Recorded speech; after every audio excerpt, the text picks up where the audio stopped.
Both cameras are live. Alrighty, let's do this. Oh, I want to move. I don't want this on one. Oh, are we taking this off? Yeah. Okay. Hold on.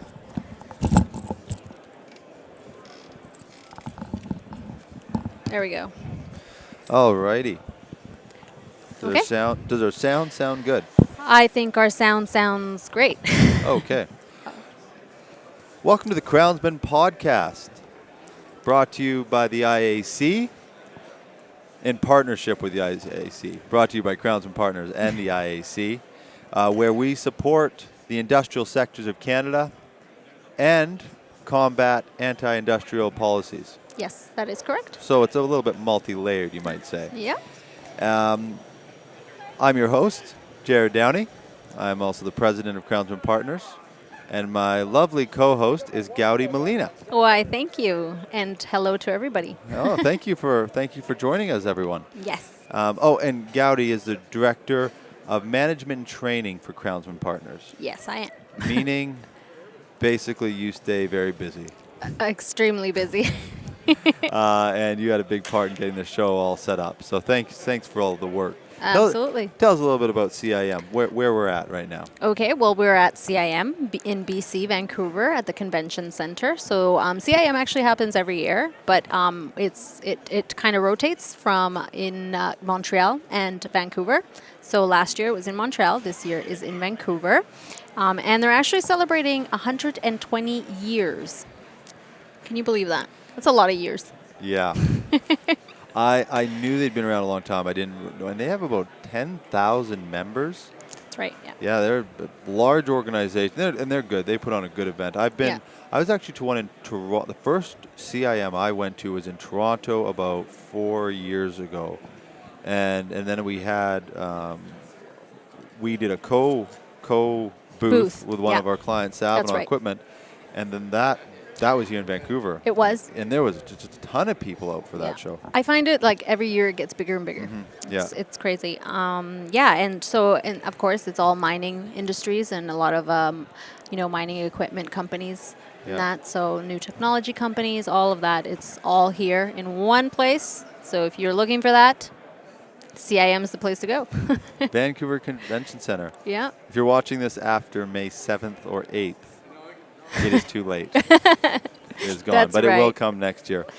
There's something I was thinking about, actually, when you were talking about the technology, was when you go online, let's say, and you look up some of the new technology in mining, you have there's great information. I mean, websites. I mean, obviously, our company is a big supporter of the technology used to market out and expand companies. But the nice thing about this show is you still can come, and they usually have an expert or two at the show, and you can actually dig in and start to learn about these technologies, and because everybody has a different question, right? Mm-hmm. And Google doesn't always know what you're actually trying to find out. Google can lie, apparently. Google that's a different topic.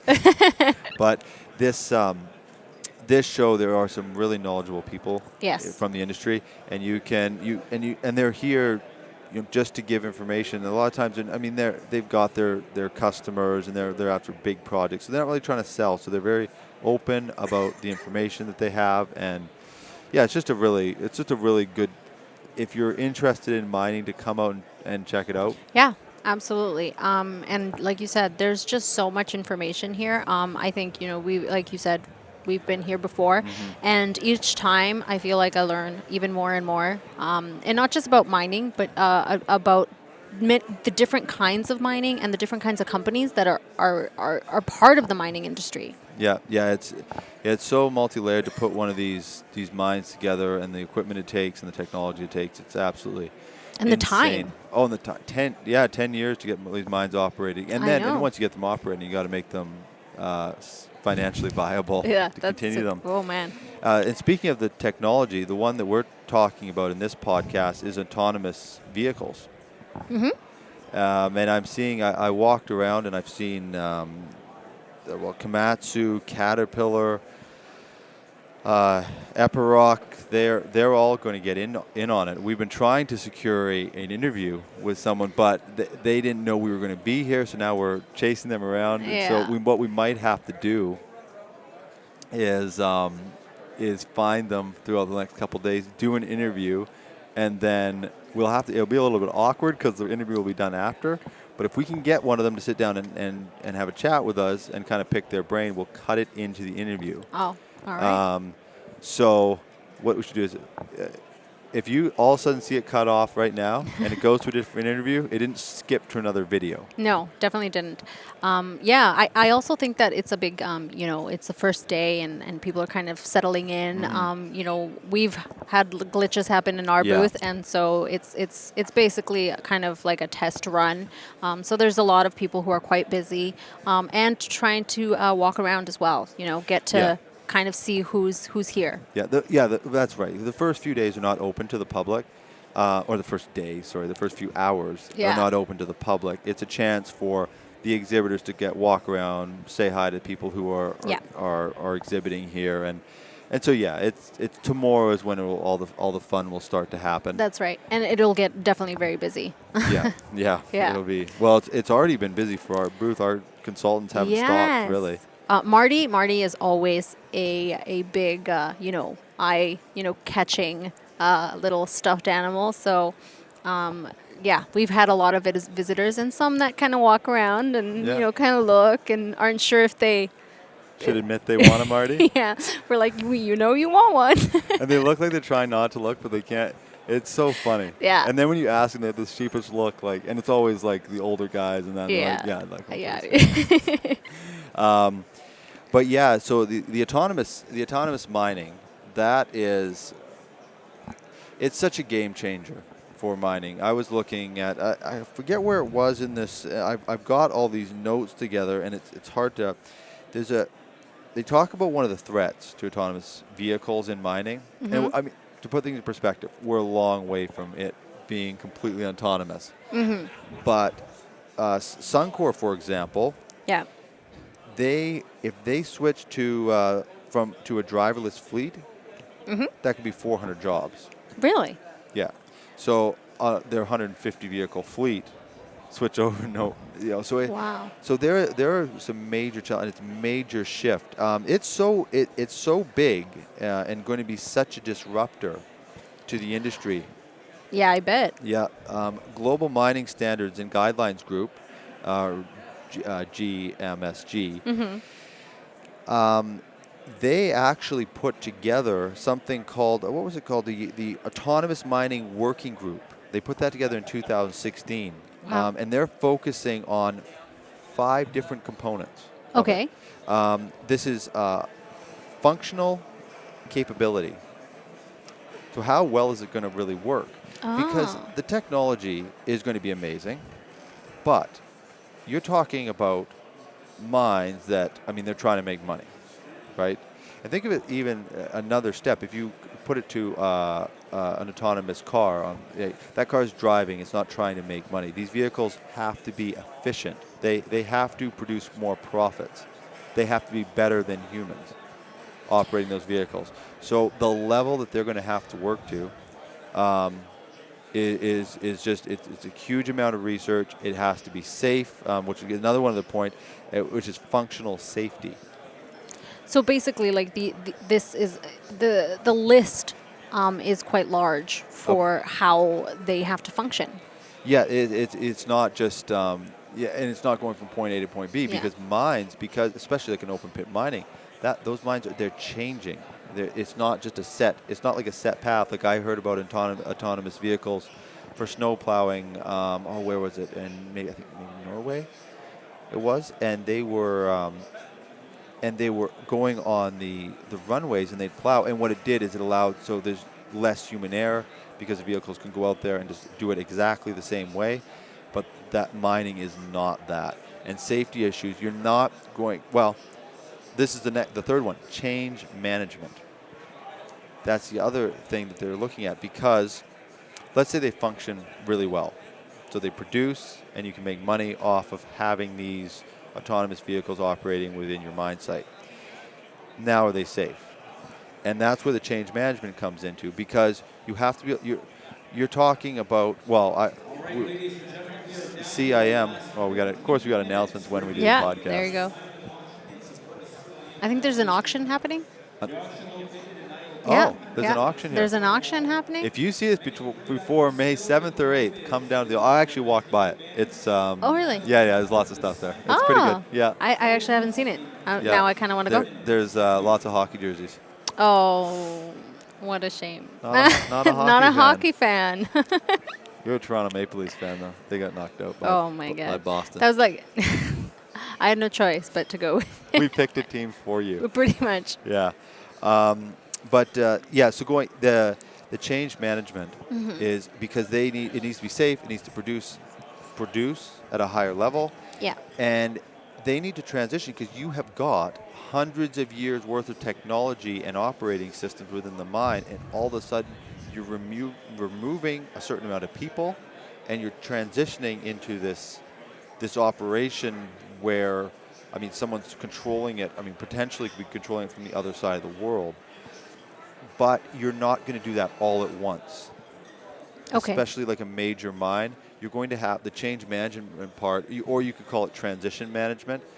They're going to have to figure out how to go from maybe 10% are going to be autonomous, and they're going to slowly transition into 100%, or, I mean, they'll probably never be, right? So it's such a big operation to switch it over. And then fourth, we talked about jobs. And that's the fourth one that this autonomous mining working group is looking at, is the communication with workforce and local community. Because mines already have a challenge. Yes, they getting do. off the ground, and now you're going to go into a community And say we don't need people anymore. We 300 vehicles, but we only need 30 jobs. yeah. That's, and you're talking about Yeah. indigenous communities, the local communities. Yeah. And I mean, Just mining is what kind of helps a lot of these communities kind of stay and progress, you know, economically especially. Well, yeah, I mean, their jobs are $100,000 Yeah.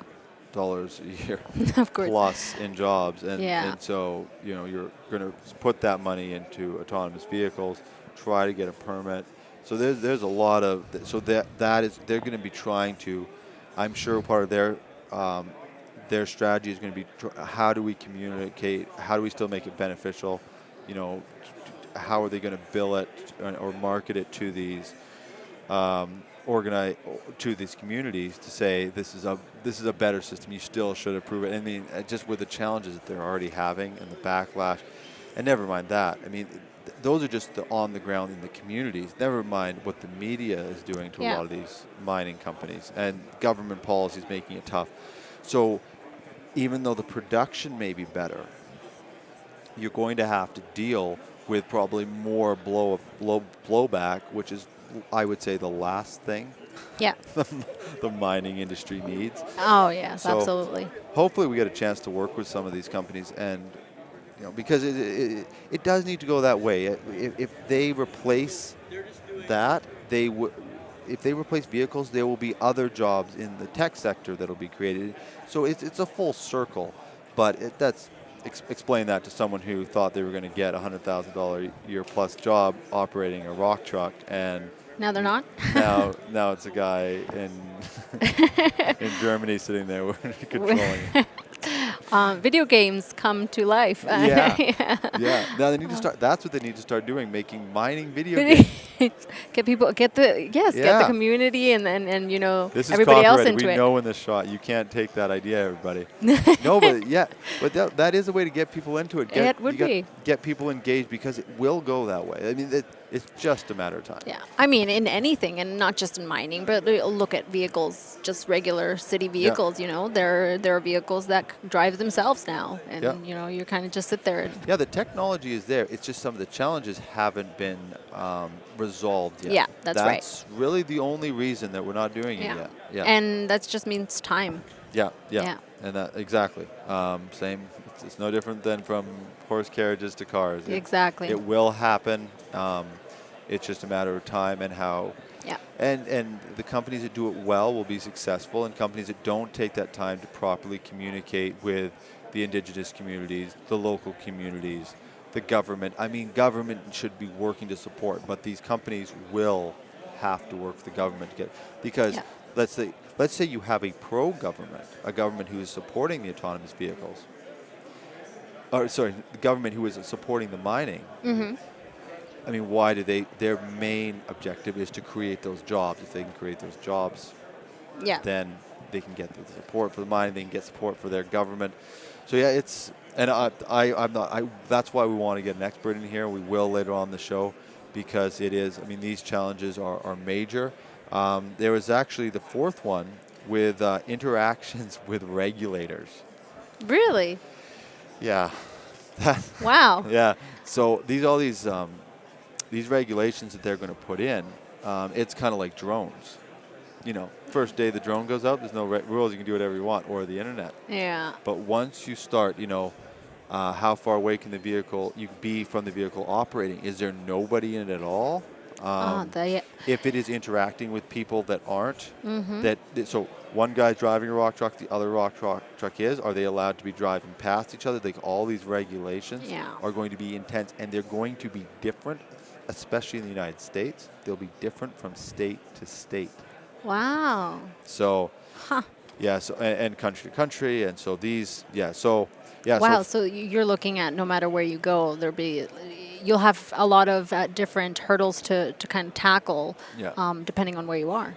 Yeah, well, you'll have in all five, like the functional capability, functional safety, change management, communication with workforce and local community, and interaction with regulators. Those are the five that this autonomous mining working group, and I should. So this was put together by the Global Mining Standards and Guidelines Group, GMSG. So you could probably look that up and find more information on it. And it's actually called Autonomous Mining Working Group, right? Yeah. So they've identified these five as the key. I don't see hurdles or challenges, but the key focus that they're going to have. Okay. Basically, this is the checklist. This is what they need to be in order for it to happen. Well, and I think I don't know too much about it at this point, but I think what they will be doing is they will be trying to provide guidelines. Okay. Because if every company tried to figure it out themselves, it'll be a mess. Yeah. Right? So if, let's say you're going to a government who they haven't got their policies in place, at least if an organization can say, okay, well, this is kind of global standard, we can do it this way and this way. If they have those standards set out, it could expedite the process and not be another thing that's going to delay it another 3 years while they get the regulations in place, right? I think that is where this is going to Okay.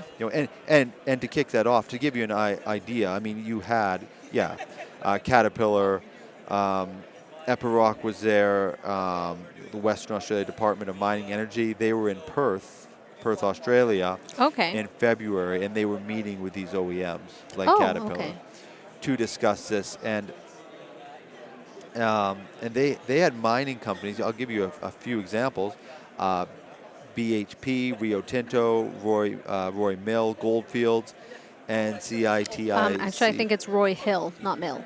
Oh, wow. Roy Hill, Goldfields, and CITIC Pacific. They were all part of this workshop and this meeting, because because it starts with the mine is going to put it in, but these OEMs, they also have to manufacture it, and they have to have this technology, and they have to have the safety, and so there's going to be so many moving parts. It's going to be really, really interesting to see where it goes. I think when we do this podcast 2 years from now, and see where we're at, it's going to be a very different conversation. And I don't think anybody really has a full idea of where it's going to end up. With that said, there is autonomous vehicles right now. Like, there's drills, but they're pre-programmed. That's the difference. Okay. So there's a drill, and they program where that drill is going to go. Okay. And they drill, and it moves, and then it drills again. And so they're doing it, but it's pre-programmed. Yeah. The next level is I'm sitting here and I'm running it, and it's And you can do 500 kilometers away from me. And you can do whatever, Yeah. wherever you need to do Yeah. with it. And Okay. I think it is happening in some places, but I'm just not sure when. And again, I hope we get some. Yeah, I think, as we walk around, we should find someone that has more information or knows more, or even is part of, trying to get one kind of off the ground. Yeah. Yeah. Well, there's a company over there that with Boeing. Okay. They're owned by Boeing. I can't remember the name of them. We'll do a thing here. If we cut to that interview, you'll know that we got them. If we don't, and it just continues on, we didn't get them. Yeah. But no, I think they're just their manager was away, so he's sort of the expert in it. But they've got a drone. Okay. They've got a drone that they're putting out into the market. Oh. But again, they're dealing with all the different regulations in every different area because you can't just fly drones around. That's right. And so, there's a whole set of challenges. And so it's not just, you think autonomous vehicles in mining. Of course, everybody thinks the big truck. It's not just. It's not this big truck. No. It's there's a lot of like the drones that are out mapping out areas. With the exploration, you're going to have those, and those are flying. And then there's a lot of rules about those because if you're within sight of it, is one thing. You send that thing over the mountain, that's a completely different ball game. Yeah. It's, the same as a plane. You can't get in a plane, right? Yeah. So, I wanted to read a little bit of what this is. The kickoff meeting was held in Perth. But you know what, the workshop you were talking about of, with, what is it, actually the first meeting was in Perth, yes, and there was a workshop that was actually right before CIM, or right before the trade show started. Right? Sorry. So, I misunderstood. That's why I was getting confused when I looked at it. Yeah, so basically there's been two workshops, let's say. One was held in Perth, Australia, which was the first, and the latest one was actually here in Vancouver. On what was it, May 3rd and 4th? Oh, okay. Yeah. I misread that. So these organizations, this is recent. This is 2 days ago. Exactly. Yesterday. What are we on the 6th today? 6th. So it was during this week that just went by that they were all kind of sitting down and discussing. Yeah, because they're making, and then they had 5 points, of course: business case, change management and planning, safety and regulatory, design and architecture and data. And human factors. Human factors. Yeah. It's always, I think that in any sort of automation, there needs to be some sort of kind of human factor to it. Yeah. Otherwise, we'll have like a robot invasion of mining equipment. Oh my. Well, and because they got AI that, and the sensors and like my car, it's telling me when I'm getting too close and puts a stopping and corrects if I'm sleeping and driving. It puts me back in the lane. Which I hope you're not. Never has happened. And so these mining vehicles have that technology, and that will be part of it. But one thing that I don't quite have a full understanding is, can you operate? Are they thinking they're going to be one person is going to be able to operate 5 trucks? I don't know that. Because the AI technology will, if another truck goes in front, it'll stop it. Yeah. Maybe it'll keep it from going over the ledge. But that's a little different than going down into a pit, backing up. Another vehicle is sitting there digging into the ore, putting it in like that. Yeah, I think that especially, there's just so much going on in a mine. It's not just, you're digging or you're just mining or whatever it is, drilling. There's just so much going on. And if there's one vehicle that's being automated by someone else that's not there, that's actually, in fact, hundreds and hundreds of miles away, how does that work? Yeah. Well, the thing is, too, is so you take an example of some of the, I think the Google cars, that they've been in accidents that haven't been their fault. But we adapt, right? Like if I'm driving in Vancouver, I put on my signal a little bit later so I can change. Kind of pushing the limit a little bit. I put on the signal because I don't want to get the ticket, but I also don't want everybody to close all the gaps on me. So we have human error that is sort of like almost a social way of interacting. I mean, there's accidents all over Vancouver. So So actually, I think they are letting us know that we have someone excellent. who happens to know more, I think. That's good. But I'm just going to let them kind of, I think they're still kind of discussing a little bit. So we'll continue, and I think they'll let us know once they're ready to go. Okay. Yeah. Sounds good. Yeah. Yeah, it would be really nice to have someone who has a little more input on this discussion. I mean, I think that we've got our research, but research isn't everything. You know, we're definitely not part of that of what's going on or trying to get our own automation vehicle. So we know how to sell it. We'll know how to sell the vehicles into the mines. We just don't know how to make one. market them. Yeah, we don't know how to build them. There's a big difference. Huge. And we find that every time we do these podcasts and we interview people, every single time, and they start talking about some of the information, it's incredible what they know. Yeah.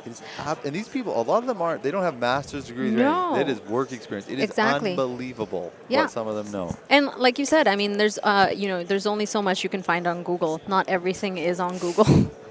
And Google can't answer every single question you have. It's amazing how much is not on there for how much is. Yeah, it's crazy. But yeah, definitely it's nice to kind of sit down with someone who is there, who's kind of going through the motions of trying to either open up a mine or, get something done, or like our topic right now, getting an automated vehicle, off the ground. Yeah. Yeah, there's, we had a pretty good run here, and I just want to... Actually, what I was reading, the whole, steps of automation by CAT. So what I was just kind of going over is building automation, satellite guidance technology for drilling, grading, and loading operations, operational ecosystem providing real-time tracking of machines and material movement. That's for, the building automation, right? And then, automated trucks? It's got to be the truck spotting and load positioning technologies, remote control dosing, et cetera, et cetera. There's a lot that these vehicles have to be able to do. Yeah. Just all automated. Yeah. And it's. I mean, we see it now. There's so much technology and so many things that go wrong, whether with your phone, with your computer, with TVs. Well, yeah, and that's the thing. And with mining, it is like we use cords because we go directly in. We don't have the problem of batteries dying and glitches. We have that's why we go old school and we use the cords on the mics. Yeah.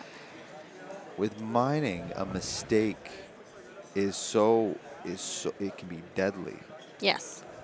The slightest little thing. Yeah, I mean it's just actually, to be honest, my grandfather, he was crushed by a machine. That's how he was killed. I know that makes it very depressing very fast. Wow, that's actually something I didn't know. Yeah. So, yeah, it's very dangerous. Wow. This equipment has no mercy whatsoever.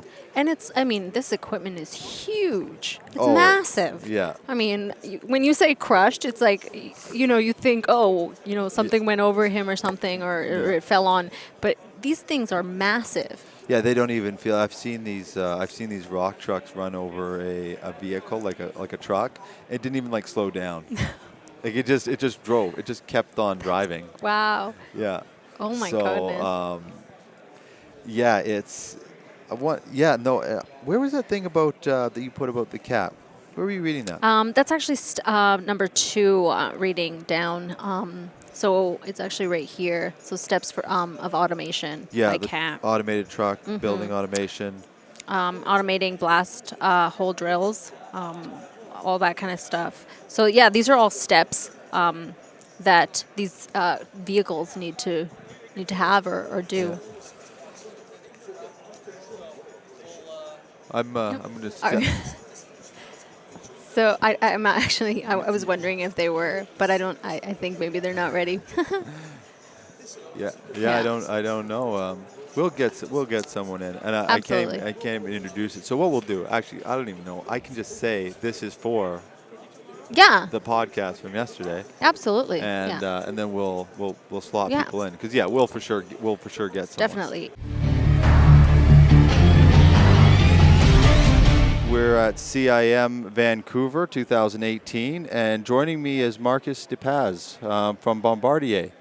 Thanks for taking the time. I know it's been a bit busy show, and trying to fit everybody into the schedule has been a bit tough. So thanks for taking the time to come over and sit with us and talk a little bit about why you're here. And let's start off with a little bit about your background and your involvement with Bombardier. Perfect. Thank you so much for the invitation. And I think introducing Bombardier in Canada, I think it's not necessary. It's really not necessary. But if the viewers who are watching about what does or why is Bombardier here in the CIM, so yes. Bombardier has a solution for underground mining, and we have a partnership together with Schalke and NMT. NMT is a Canadian company, and Schalke is a German company which produces the locomotives. And we, as Bombardier, have the solution for the signaling. So this is the brain of the train. So this will make, let's say, gives you an automated mining solution, driverless, where then you can have more safety in difficult environments, underground, or sometimes even in very far locations. You actually, and I've been kind of watching it from a distance. You've got a video that's been playing at your booth. So kind of what we talked about doing is the audience now is not going to see it, but when in post, we're going to edit it around so they can watch what we watch. And we're just going to watch it. And, you know, we can stop it and go through it, and you can kind of explain a little bit about what each section of the video is showcasing and what Bombardier here is trying to promote. So I think he's got it loaded up. I'm actually going to turn the sound down So this is so you've developed three. How long has this partnership been in place? Well, I think the first solution we did, and the one you see now on the video, this is the solution we did in LKAB in Sweden, in Kiruna. So this is a solution we did already around 10 to 15 years ago, and it has been the most, let's say, the most successful automated driverless solution, which other mines have been copying and or taking it as an example. As you see today here in the CIM, there are different types of transportation, and each will fulfill the requirements of the mine. In this case, it's a block caving mine where then you would require to extract in the best cost possible. So our solution gives you an option to reduce OPEX, and on the long run, that's what will make a mine more profitable. And then I think that's our proven solution. That. And that's a continuous system, yes, right? Because it's all automated. And yes, I'm going to watch the next section here. This is about a 3-minute video, so it's got quite a bit of information packed into one little. So yes, that's the locomotives, and that's the unloading station. So the train will not stop, will continually driving. Much of the solutions you have today is where the train will be stopping, and then the loading will be keeping each of the wagons. So then you will have a much more higher cost with your tires. That's the reason why continuously driving, and even when you are loading, you saw in the video, then the train doesn't stop, continues driving. So that helps you also to reduce that the tires are getting breaking all the time. The wear so and the friction. Yes, the friction. So. And then in the unloading station, this will be unloaded from under. Yeah. So you've been in, now this is getting implemented in several, I'm seeing Chile here, and some people involved in the mining industry know of Chile, first class when it comes to, but I think some of our audience that maybe doesn't know a lot about the mining industry doesn't realize that Chile is a first class nation when it comes to mining technology. So I see they've implemented 2 of these technologies in 2 different separate mines. So, for example, in the case of Chile, when we implemented, we increased the capacity from 30,000 ton to more than 100,000. So that made then the mine more profitable and also be able to haul the capacity they are requested. Yeah, we've done a lot of interviews here, and with all this sensory technology and that's going into mining, there's more rejection of materials that are not needed. But of course, that leaves that you have a mill of a certain size that still needs to run that material, that ore through. So this is that delivery system that is going to be able to match it when they're losing stuff that they don't need that's low grade, but it's getting restored with these types of systems, which basically would be the goal. Yeah, because when you have a surface mine, then you will need to move the trucks around, and then you will have a mix of different materials. If you're doing block caving, you're going into directly where the ore is. Yeah. Yeah, I'll go and this Sweden. Is this you said about the one in Sweden? Is this the mine here on this video? So there we are moving 110,000 ton per day, and then the one in Grasberg we will be moving 160,000 ton per day. Now, when you say will be, is that being? This is now implemented, and this is how it will be looking like in a moment. Wow. So you see, it's like having a metro underground, but then it will be moving ore, and then you will have different levels. I'm going to put that back again because that's really interesting. So this is multi-layered, and it's got these almost conveyor systems that are coming in, feeding the train, and it's quite something. You know, we talk about it. You know, we talk about the technology that's going into the mining industry, and a lot of people, even people in the mining industry, don't realize how innovative and how in depth and how much the mining industry is striving to push these new technologies. This is an incredible system that they've developed. Yeah. But like you said, it took 3 partners to make it happen. It's a Canadian company, so. You say scalable. I noticed that it's reliable, flexible, scalable. Can you expand on that a little bit? Well, if you can give me your pen, for example, if you have a congested road, people normally will say, okay, we will have to build more roads so that more cars can go. In the case of the trains, it's not necessary. You can have only one rail, and then you will need, let's say, a station where you can have a loop. And then you will have only one tunnel for one rail. This maximizes your capex. Why would you have 2 when it's not necessary? And that's the brain of the system. Right. So the system will manage how far would the trains go. And it's managing it itself. So this is it's a program, and then you will have someone sitting in a control center, and then he will be, depending how you're feeding the system, because maybe some loading stations are not full with material, and then you have to redirect the train to another station. Right. So that's where you will be doing these calculations. So when you're talking about scalable, you're talking about scalable within the infrastructure already in place. Yes, so you can be building up bit by bit. So maybe at the beginning you only need 3-4 trains, and maybe after that then you will increase the capacity. Yeah. So then you will make it scalable, and then you can put them closer. Yeah. So then depending how this is, in order to avoid that the trains are all waiting on the unloading station just to unload, and then you're also losing time. So you need to see how the trains are all the time moving. You make it sound simple, but it is incredible. It is incredible technology. Yeah. Continue on watching this. Then you see there's no that's the balises, so you will have on the wayside nothing, so no cabling. Right. And then you will have different options of telecommunication. It could be LTE. Then you could use cameras. Right. And then you can interconnect additional features like, I don't know, detection of people walking around, or you can put more automation on this once you have a better telecommunication in the mine.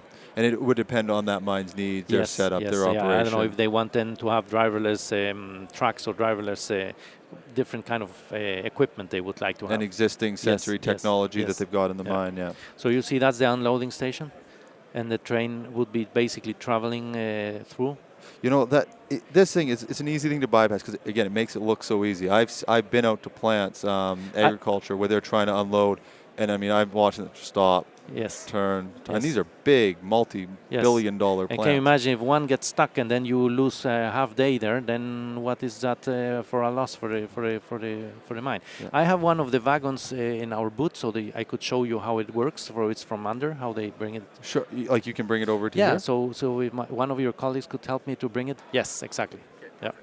So you see, when let's say the ore is on the in the wagon, and then when you come in the, it goes like this. Oh, I didn't actually realize that. I was assuming like a chute. No, because type. it will be basically sustained like this, and then it goes back. Oh, okay. Mm-hmm. It's absolutely incredible. And now if there is if there was, of course you try to avoid that. If there was any sort of issue, then all that, the brains of it then would, if there was any sort of hang up or anything, then it would come to a stop. It will stop, and then you can move out the train that has an issue, and then it will go to a repair shop, and then you continue the others. The flow will continue. And that system is put in place so that it can be fairly easily removed, so that they can link back. And then the system. But then you have also today with sensors and predictive maintenance. So Right. if you can have more automation, you will know exactly when you need to do certain kind of repairs. So to avoid this kind of issues. Absolutely amazing. No, now I can see. Yeah. Okay. Wow. Yeah, that's why I think it's better to have the model. So this will help you to see. So 70%, and is that accurate? 70%, is that? Well, that's a the big thing claim. is, when you have trucks in the mine, you will need more ventilation. You will have diesel. In this case, everything is electric. And braking distance, short. Well, there's not even as much braking in general. Yeah, well, that's where I was explaining Yes. the moving block. That means that depending how fast. So if you go faster, you will need more space. If you go Right. slower, you can put trains much closer. Right, and that's that consistency where you gain. Yeah. Yeah. And that's the place where I was telling you, where then you have one, and then you will have a place where you can move different trains from different directions. Yeah. So you don't need to have big tunneling. With one rail is enough. Yeah, which is, I mean, we're talking millions and millions of dollars of infrastructure. So savings you will do in. Yeah, I want to actually watch that one more time. So it's braking distance, and then it's going to come into this.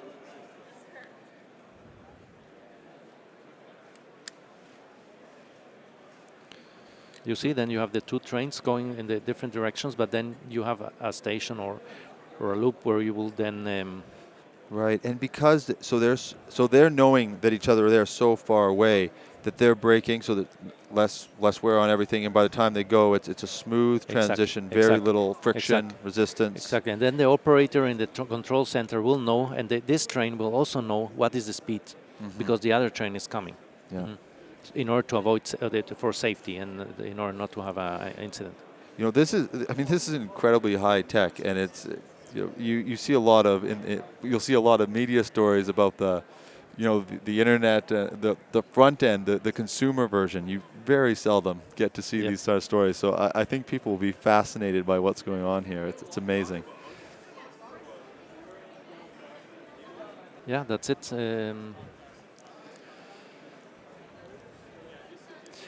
How long has this been on the market? Well, we have been in the market in transportation for many years. So we are in metros and main line. So I think specifically for the mining, we are more around 15, 20 years into this. Yeah, and where do you see it going? Is this? I mean, you're talking several mines have integrated into their systems. The research we've done about autonomous vehicles is the integration is one of the challenges. How far out do you think we are? Are we 10 years out from seeing that that's how mines operate? How fast do you think the technology will start to get integrated? Well, it's a quite high capital investment, but I think the future is going there. When will that happen? I think it's more where different companies have to partner, right? And you will have to be flexible, because not every it's not. Depending the commodity, there are different factors where you have to build the solution up to what the requirements of the customer are. Right. So I think the future will be where more players are integrating a solution. It's not going to be only one player. So as you see, we are 3 different companies helping to integrate. You will have also additional players like electricity, and then you will have some. You have to integrate also the safety features that will be interconnected, so that everything is an automated solution. You cannot be putting them separate. It gets then more complicated. Right. Actually, we the gentleman that we had a couple interviews ago, he was talking about that, the need for these partnerships, and then seeing these companies, a leading company like Bombardier partnering with other companies to make this technology. And I was here. I've been to CIM last several years, and I have, especially in this show, I've noticed a big shift in an openness and a desire to really integrate this technology from almost everybody I've talked to in a way that I just haven't seen before. So, I want to thank you again, Marcus, for coming through. It's this kind of information is I can't do a podcast and just talk about it, because you need experts, and you need people that are willing to sit down and actually showcase what's happening. So I really do appreciate you coming and sitting down with us. Yep. Thanks for the invitation. Thank you. Yep. Good luck the rest of the show. Thank you. Take care. Let's wrap up Let's the show. wrap it Let's up. say goodbye to the folks at home. Yes. All right. Thanks for listening, everybody. Yes, thank you. And please follow us Yes. on Twitter, Facebook at Crownsmen P. You can also follow Jerrod Yep. at Jerrod Downey, and follow me at Gaudy Molina 2. We're always tweeting and putting up pictures. And please follow our page, because we put up our events and anything. We tend to travel sometimes, so please follow us to find out more. Yep. Yes, just And the IAC, which IAC, is the that's right. International Alliance of Canada. That is a nonprofit that they work in partnership. They want to promote industry. They want to highlight policies that are set forth by the government that are making it hard for the industrial sectors like mining to grow. Yeah. You can find out more about that membership at crownsmen.com/IAC. And send us information. Send us about the opportunities you're seeing in the industrial sector. Absolutely. Tell us about the challenges. We want to connect with people. We want to talk. This show happens for the industry. Yes. And we want to hear from the industry and know how to make it better and offer better information for people so that the industrial sector in Canada can grow. That's right. So please, follow us, tweet back at us, all that, and visit our website. Always visit the website if you want more information at crownsmen.com. All right. That is the episode 6 of the Crownsmen podcast. Thank you very much, and we will see you for the next show.